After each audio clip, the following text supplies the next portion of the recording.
Jadi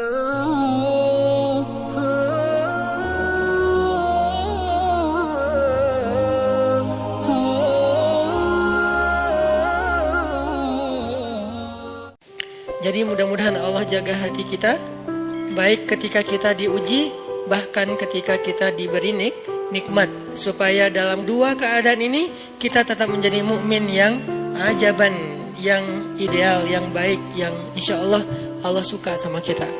Kalau diuji sabara fakana khairallah, kalau diberi nikmat syakara fakana khairallah. Kalau dia diuji dia bersabar, dan itu kebaikan untuk dia. Ternyata diuji ujung-ujungnya baik. Lewat apa ujian menjadi kebaikan? Lewat sabar. Bukankah Allah bilang wabasyiris sabirin? Sampaikan berita gembira kepada orang yang sabar. Ada banyak kebaikan yang Allah sediakan untuk orang yang sabar, kalau dia sabar.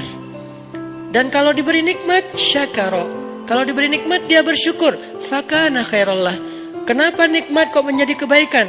Maksudnya dengan dia bersyukur, Allah tambahkan kebaikan itu. La in syakartum la azidannakum. Jadi orang beriman itu kayaknya hidupnya tuh harusnya sih nggak ada bete-nya. Hidupnya tuh nggak ada istilah, aduh hari ini gue kayak rugi banget nih. Nggak ada orang yang beriman rugi. Kan hidup kita tuh di antara dua itu kan. Cuman varian ujian itu aja macam-macam. Varian ujian itu misalnya kalau di surat Al-Baqarah Allah menyebutkan 3 varian ujian kan. Ba'sa, dharra, zulzilu. Ujian fisik, ujian harta. Harta ini termasuk karir, kerjaan, usaha, bisnis.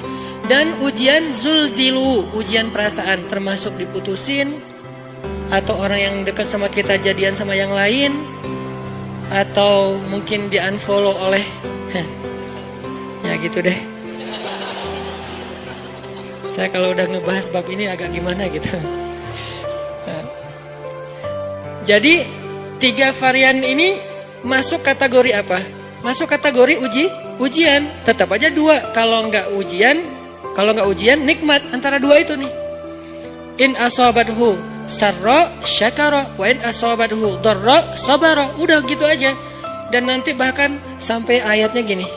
Alladzina yunfiquna fis sarra'i wad dharra. Orang yang tetap beramal soleh lewat hartanya, dalam keadaan dia berkelebihan atau dalam keadaan dia kekurangan, itu mukmin, keren banget gitu.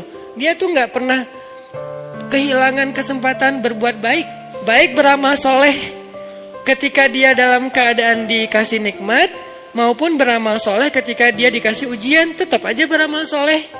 Contoh yang ayat tadi, yunfikuna fis sarra, berinfak dalam keadaan sarra, dalam keadaan bahagia, senang, lagi dapat untung gitu kan. Ataupun yunfikuna fid dharra, tetap berinfak walaupun dia dalam keadaan dharra, dalam keadaan susah, dalam keadaan dor itu kan bahaya. Nih kalau saya infak nih bahaya nih buat saya nih.